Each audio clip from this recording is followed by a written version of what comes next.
करते हुए जोरदार तालियों के साथ स्वागत। अनन्या,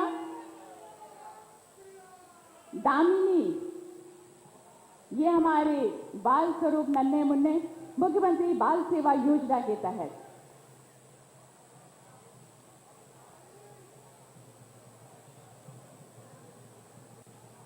दीपक कुमार बच्चों को आशीर्वाद देते हुए,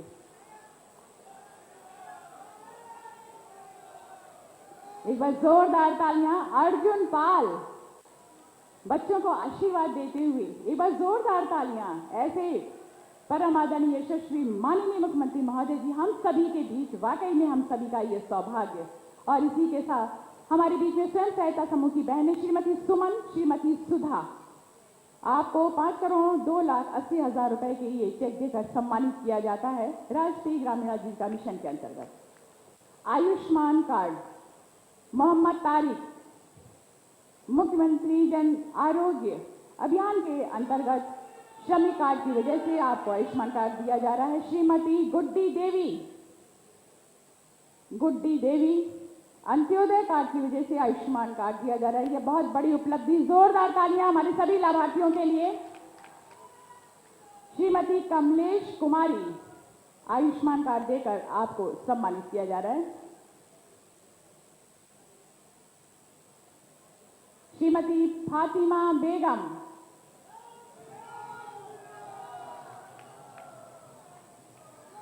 श्री मुन्नी लाल,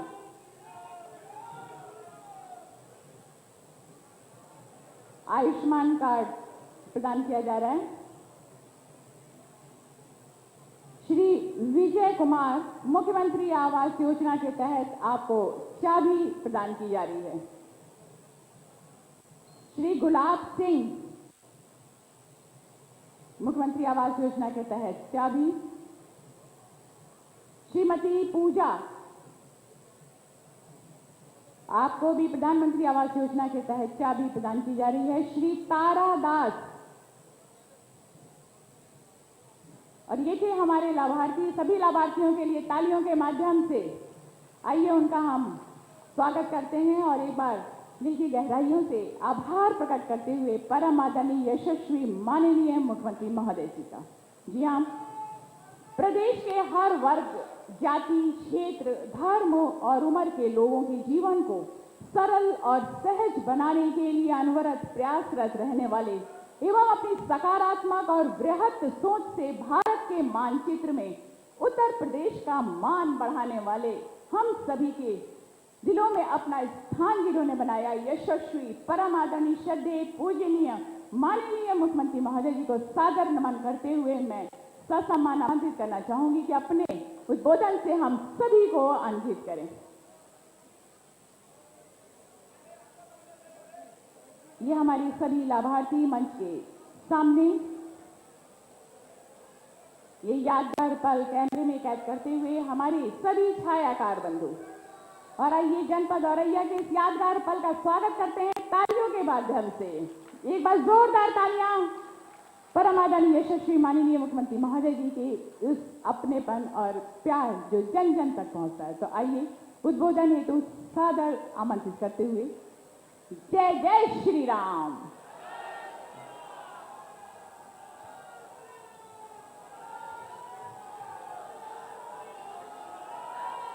भारत माता की, भारत माता की, भारत माता की। वंदे वंदे वंदे।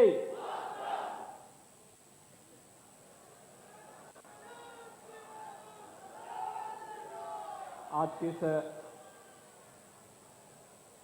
लोकार्पण और शिलान्यास कार्यक्रम में मंच पर उपस्थित प्रदेश सरकार में मेरे वरिष्ठ सहयोगी मंत्री, वित्त एवं चिकित्सा शिक्षा के मंत्री श्री सुरेश खन्ना जी,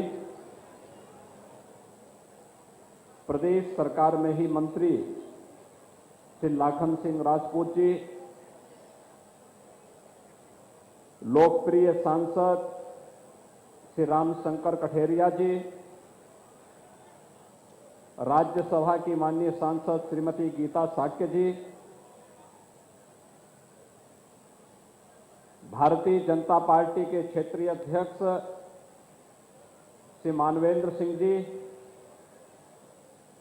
जिला पंचायत के अध्यक्ष श्री कमल दोहरी जी,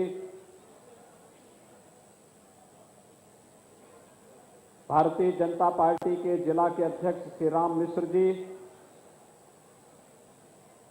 आज के इस कार्यक्रम में उपस्थित भारतीय जनता पार्टी से जुड़े हुए सभी पदाधिकारीगण और इस पावन पर्व पर व्यक्तिगत और पारिवारिक व्यस्तता के बावजूद औरैया जनपद का विकास हो, इस भाव के साथ इतने भारी पैमाने पर आज यहां पर उपस्थित सभी औरैया जनपद से जुड़े हुए भाइयों बहनों, दीपावली और भैया दूज की हार्दिक बधाई आप सबको देते हुए मैं आपका अभिनंदन करता हूं। मेरे लिए यह अत्यंत आनंद और आह्लादकारी क्षण है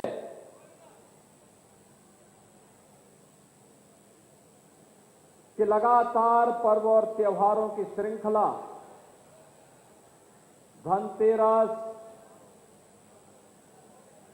दीपावली के 2 दिन के कार्यक्रम, छोटी दीपावली, बड़ी दीपावली,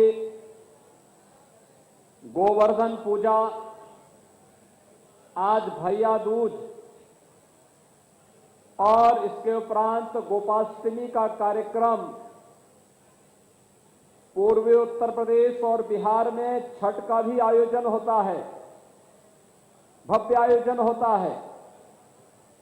इन सभी आयोजनों के साथ साथ हम अपने धार्मिक और आध्यात्मिक कार्यक्रमों को भी संपन्न कर रहे हैं, लेकिन साथ साथ विकास की परियोजनाओं को भी तेजी के साथ आगे बढ़ाने का कार्य कर रहे हैं। विकास के सभी परियोजनाएं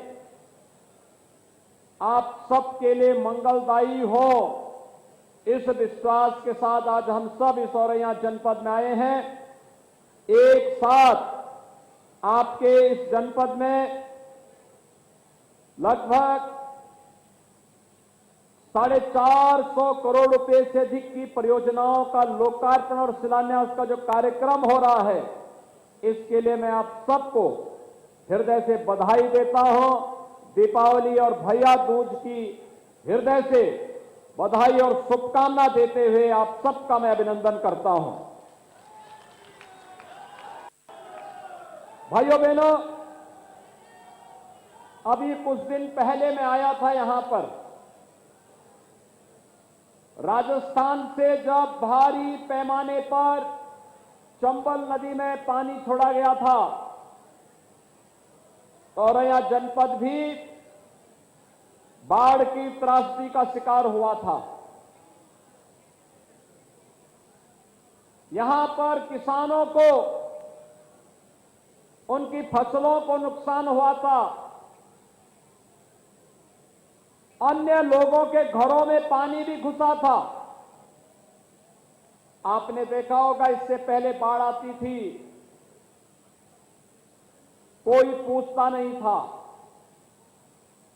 तब हमारे जनप्रतिनिधि, प्रशासनिक अमला, मंत्री और मैं स्वयं भी यहां का दौरा करने के बाद राहत कार्यों को आगे बढ़ाने का कार्य किया था। और भाइयों बहनों, चाहे वह बाढ़ से या अतिवृष्टि से जिस भी अन्नदाता किसान को या जिस भी किसी नागरिक को कोई नुकसान हुआ है, सरकार ने या तो उसका मुआवजा उस परिवार तक पहुंचा दिया है या तय किया है कि अविलंब उसके परिवार तक वह मुआवजा पहुंच जाना चाहिए।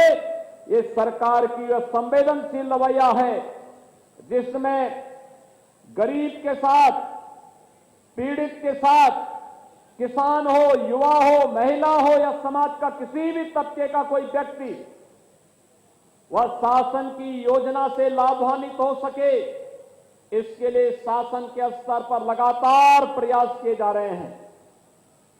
भाइयों बहनों, औरैया जनपद में अपना एक मेडिकल कॉलेज बने, एक सपना था।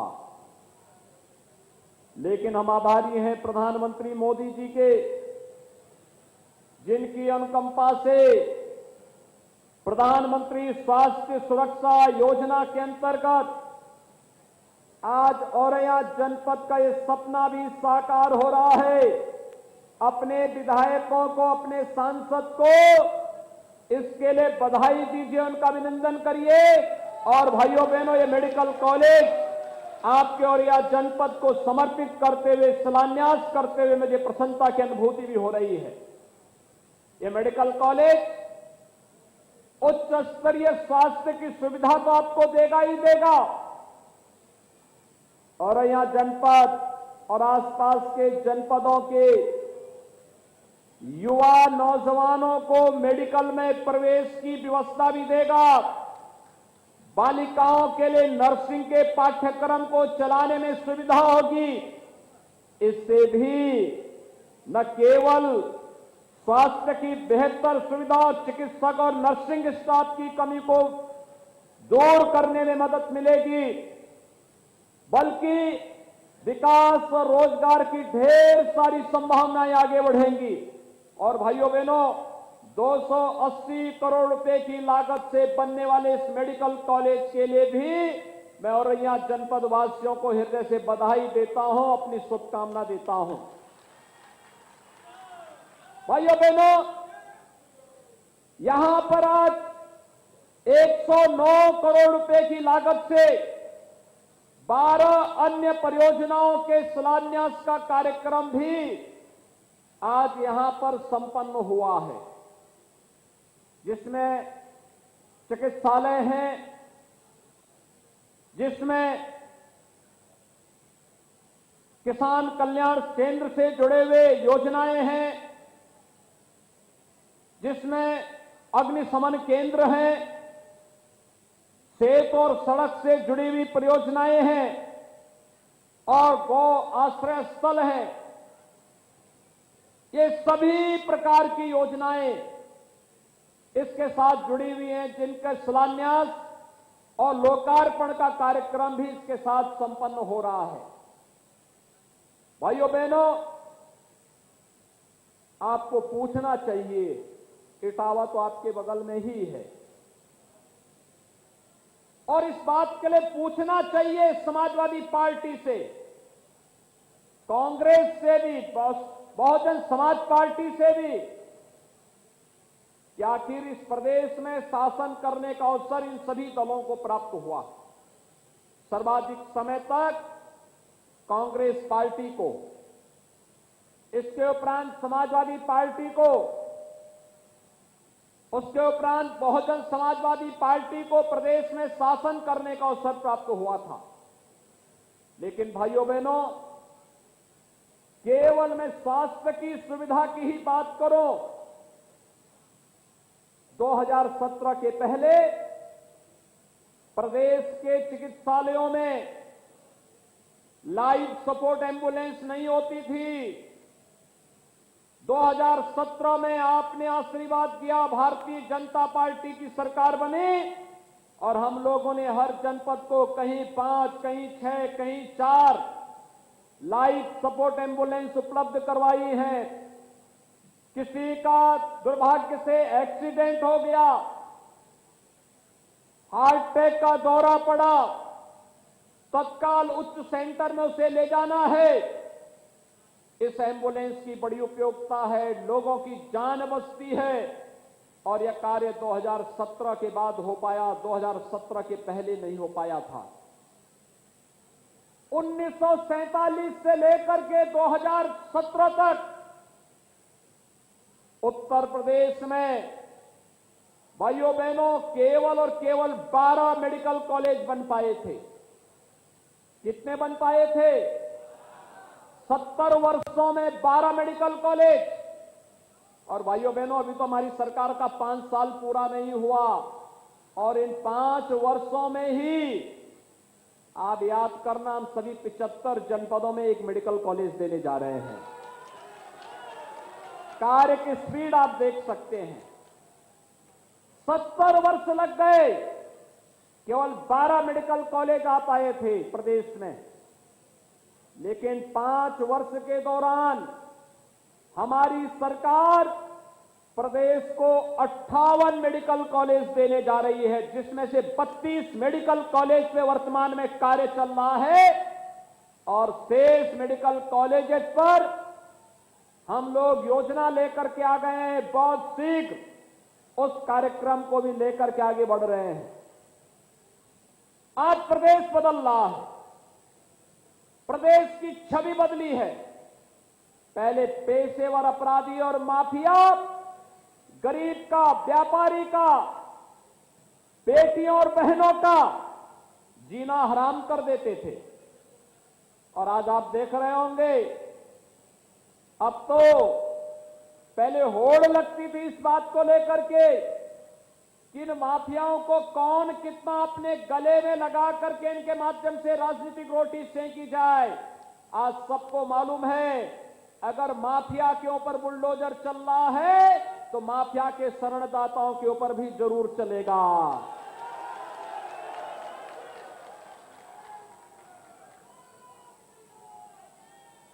क्योंकि हर व्यक्ति को मालूम है अपराध और अपराधियों के प्रति सरकार की जीरो टॉलरेंस की नीति प्रदेश के अंदर प्रत्येक नागरिक को सुरक्षा का बेहतर वातावरण दिलाने का एक माध्यम तो है ही, लेकिन साथ साथ प्रदेश की छवि को भी आमूलचूल परिवर्तन करने का एक माध्यम है। नहीं तो पर्व और त्योहार आते थे, दंगे शुरू हो जाते थे। भाइयों बहनों, कोई पर्व और त्योहार आता था, आस्था पर भी कुठाराघात होता था और छोटे बड़े सभी व्यापारियों की कमाई भी लूट जाती थी। और यही नहीं, आम जन आस्था पर प्रहार होने की बजाय होता ही था झूठे मुकदमे सामान्य कार्यकर्ताओं और नागरिकों पर लाद करके उनकी जान को बंद किया जाता था। लेकिन आपने 4.5 वर्ष के अंदर देखा होगा, प्रदेश में 4.5 वर्ष में एक भी दंगा नहीं हुआ, और जिसने दंगा करने का प्रयास किया उसको 2 टुक बता दिया कि भैया दंगा करोगे तो इसके बाद क्या होने जा रहा है, 7 पीढ़ियों का लिख के छोड़ जाइए, क्योंकि वे 7 पीढ़ियां भरते भरते थक जाएंगी, लेकिन ये पूर्ति नहीं कर पाओगे। इसलिए दंगा करना छोड़ दो, आस्था के साथ खिलवाड़ करना छोड़ दो, पर्व और त्योहारों की परंपरा पर व्यवधान पैदा करना छोड़ दो, सामान्य नागरिकों का, वंचितों का, गरीबों का, व्यापारियों का, किसानों की संपत्ति पर कब्जा करना छोड़ दो, और अगर करोगे तो ब्याज सहित वसूली भी होगी। और भाइयों बहनों, आज हम सब आपको यही कहने के लिए आए हैं। आपने देखा होगा, एक संवेदनशील सरकार होती है, संवेदनशील सरकार कैसे आपके हितों के लिए कार्य करती है बिना भेदभाव के। हमने पहले भी कहा था, हम योजनाओं में कोई भेद नहीं करेंगे, कोई भेदभाव नहीं करेंगे, विकास सबका, योजनाओं का लाभ सबको, लेकिन तुष्टीकरण किसी का नहीं। और भाइयों बहनों, ये विकास की योजनाओं का लाभ का परिणाम आज क्या है?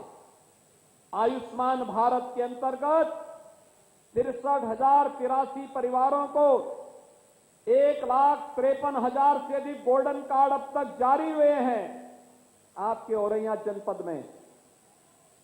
किसान सम्मान निधि में 246 करोड़ रुपए की राशि अब तक अन्नदाता किसानों के खाते में जा चुका है। और भाइयों बहनों, प्रधानमंत्री फसल बीमा योजना के अंतर्गत 1,64,000 से अधिक किसानों को इस योजना से सीधे सीधे लाभान्वित किया जा चुका है। और प्रधानमंत्री आवास योजना में तो आपके इस जनपद में 25,000 परिवारों को एक एक आवास दिया जा चुका है। ग्रामीण और शहरी दोनों क्षेत्रों में मिलाकर के 184 पंचायत भवनों का निर्माण नया कराया गया है। भाइयों बहनों, 1,50,000 व्यक्तिगत शौचालय और 419 सामुदायिक शौचालय और यहां जनपद में बनाए जा चुके हैं। लगभग 1 लाख परिवारों को एलपीजी का, रसोई गैस का निःशुल्क कनेक्शन उपलब्ध करवाया गया। 2,36,500 से अधिक लोगों को खाद्यान्न वितरण की कार्रवाई जनपद औरैया में की जा रही है। और आपको याद होगा, प्रधानमंत्री मोदी जी ने मई से लेकर के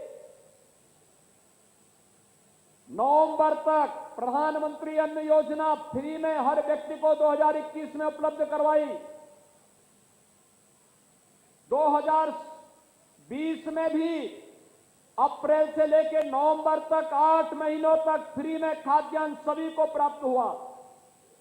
और भाइयों बहनों, हमारी सरकार ने तय किया है कि अभी कोरोना समाप्त नहीं हुआ है। अब हमारी सरकार ने तय किया है कि दिसंबर, जनवरी, फरवरी और मार्च हमारी सरकार प्रदेश के 15 करोड़ अंत्योदय और पात्र गृहस्थी परिवारों को अंत्योदय में 35 किलो खाद्यान्न के साथ साथ जिसमें गेहूं और चावल होगा, 1 किलो दाल भी देंगे, 1 किलो नमक भी देंगे, 1 किलो खाद्य तेल भी उस परिवार को देंगे, 1 किलो चीनी भी उस परिवार को उपलब्ध करवाएंगे। पात्र गृहस्थी परिवार को पर यूनिट, अगर परिवार में 5 सदस्य हैं तो एक सदस्य के खाते में 5 किलो खाद्यान्न, 5 सदस्य हैं तो 25 किलो, 7 हैं तो 35 किलो खाद्यान्न उस परिवार को भी देंगे। 1 किलो खाद्य तेल, 1 किलो दाल और 1 किलो खाद्य नमक भी इस परिवार को उपलब्ध करवाने का निर्णय सरकार ने तय किया है। और भाइयों बहनों, दिसंबर में ये योजना मिलनी प्रारंभ हो जाएगी। मैं इसके लिए आप सबका अभिनंदन करता हूं।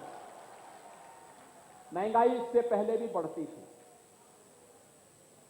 लेकिन सरकार राहत नहीं देती थी। आपने देखा होगा, दीपावली के अवसर पर प्रधानमंत्री मोदी जी ने डीजल और पेट्रोल पर एक्साइज की ड्यूटी को भारी कटौती करवा दी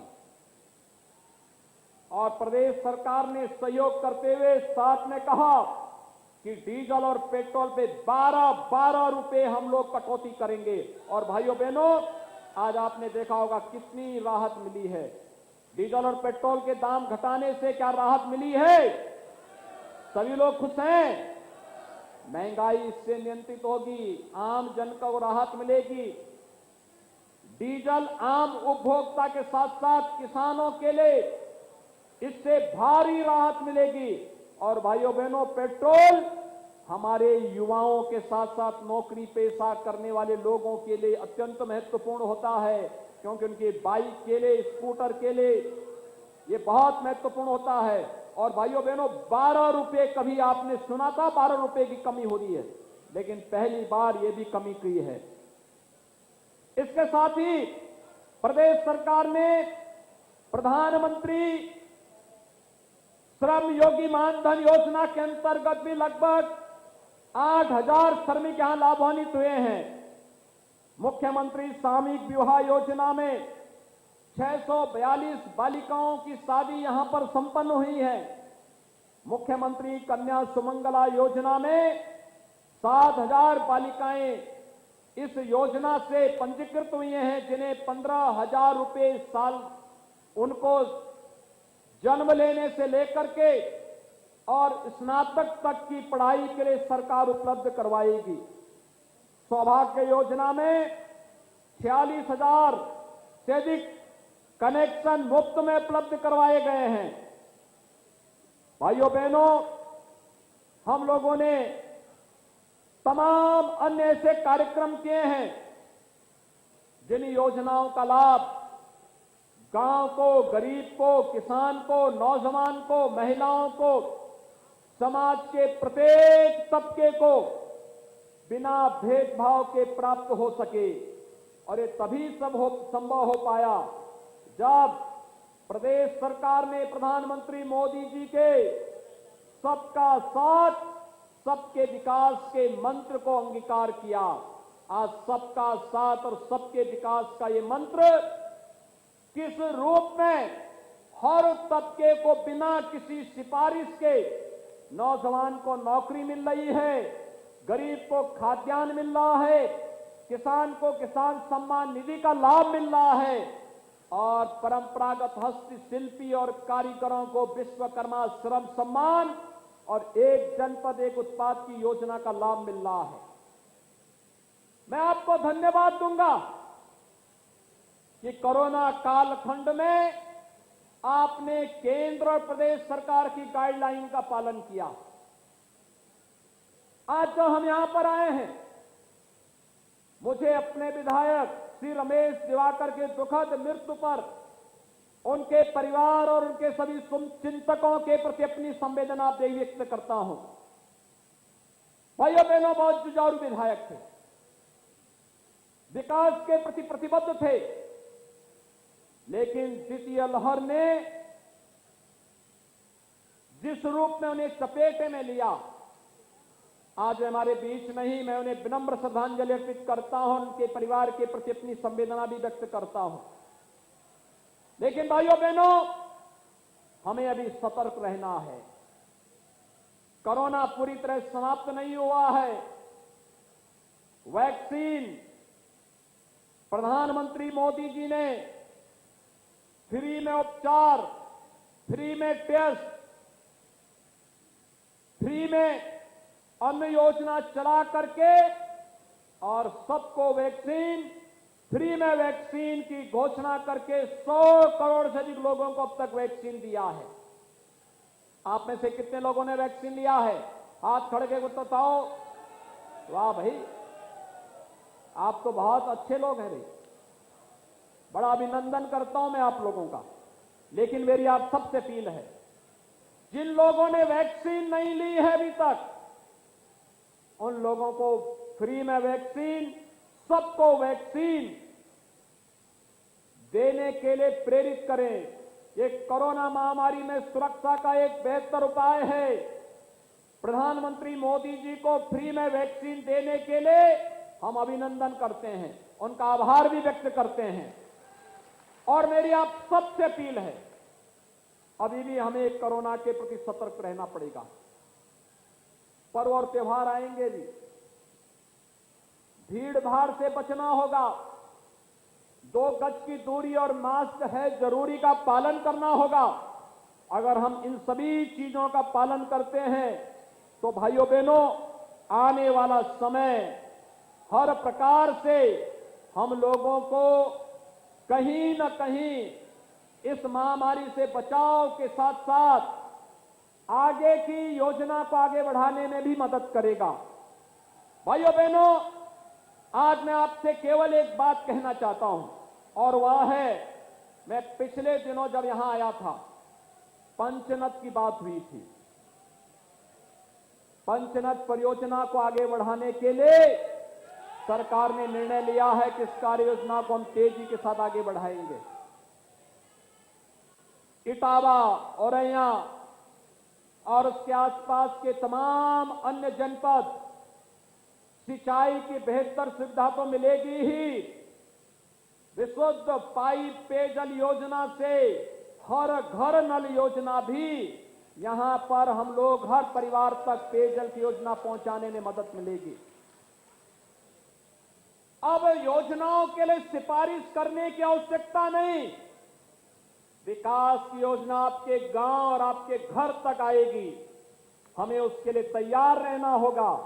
और आपने पिछली बार भारतीय जनता पार्टी को 3 विधायक चुनाव जिता करके भेजे हैं, भेजे थे ना? सांसद भी आपने भेजा, मैं आपका अभिनंदन करता हूं। इस बार फिर तैयार हैं? सभी लोग तैयार हैं? अच्छे लोग भेजेंगे चुनाव जिता करके तो अच्छा कार्य भी होगा, और नहीं तो विपक्ष की सरकार होगी। आप देख रहे हो अभी से उनके गठजोड़ किन लोगों से हो रहे हैं। जेल में जाकर के कुख्यात माफियाओं से, जिसको हम लोग चिमटा से भी छूना नहीं चाहते, वहां जाकर के उसको गले लगाने का प्रयास फिर से हो रहा है। भाइयों बहनों, ये आपराधिक मानसिकता, राजनीति का यह अपराधीकरण प्रदेश के सामने पहचान का संकट खड़ा किया था, और ये राजनीति के अपराधीकरण को हर हाल में रोकना पड़ेगा। दूसरा, महापुरुषों का अपमान जो हो रहा है, आपने देखा होगा एक दल के नेता ने पिछले दिनों एक वक्तव्य जारी किया था, और वक्तव्य क्या जारी किया था, यानी भारत की अखंडता के प्रतीक सरदार पटेल की तुलना देश तोड़क जिन्ना से करने का कुत्सित प्रयास किया था। इस प्रकार के शर्मनाक और निंदनीय बयानों को पूरे प्रदेश को खारिज करना चाहिए। एक, सरदार पटेल देश को जोड़ने वाले थे, भारत की अखंडता के प्रतीक हैं। भारत की 563 से अधिक रियासतों को भारत गणराज्य का हिस्सा बनाने का श्रेय अगर किसी एक महापुरुष को जाता है, लौह पुरुष सरदार वल्लभ भाई पटेल को जाता है। और भारत को तोड़ करके जिन्ना को अपना आदर्श मानने वाले लोग आज भी जिन्नावाद का समर्थन करते हुए जिन्ना के उस डायरेक्ट एक्शन को इस देश को नहीं भूलना चाहिए, जहां जिन्ना ने मुस्लिम उपद्रवियों से हिंदुओं की कत्लेआम करने के लिए कहा था। जिन्ना के इस कुत्सित कृत्यों के देश कभी विस्मृत नहीं कर सकता, और उसे राष्ट्र तोड़क के रूप में ही हमेशा निंदित करेगा। लेकिन आज जिन्ना और सरदार पटेल की तुलना करने का जो प्रयास हो रहा है, हमें ऐसे तत्वों के उन मंसूबों को समझना होगा। सरदार पटेल देश को जोड़ने वाले हैं, जिन्ना देश को तोड़ने वाले हैं। दोनों समकक्ष नहीं हो सकते। सरदार पटेल राष्ट्र नायक हैं, लेकिन भाइयों बहनों, जिन्ना भारत की एकता को खंडित करने वाले हैं। जो लोग ये तुलना करने का प्रयास कर रहे हैं, हमें उनके प्रति सतर्क रहना होगा। एक बार फिर से आप सबको मैं ढेर सारी योजनाओं के लिए, विकास की इन परियोजनाओं के लिए हृदय से बधाई देता हूं, अपनी शुभकामनाएं देता हूं। भैया दूज पर आप सभी बहनों का अभिनंदन भी करता हूं, और आप इतने भारी संख्या में यहां पर उपस्थित हुए हैं, इसके लिए हृदय से धन्यवाद और अभिनंदन करते हुए अपनी बात को यहीं पर विराम देता हूं। धन्यवाद। जय हिंद।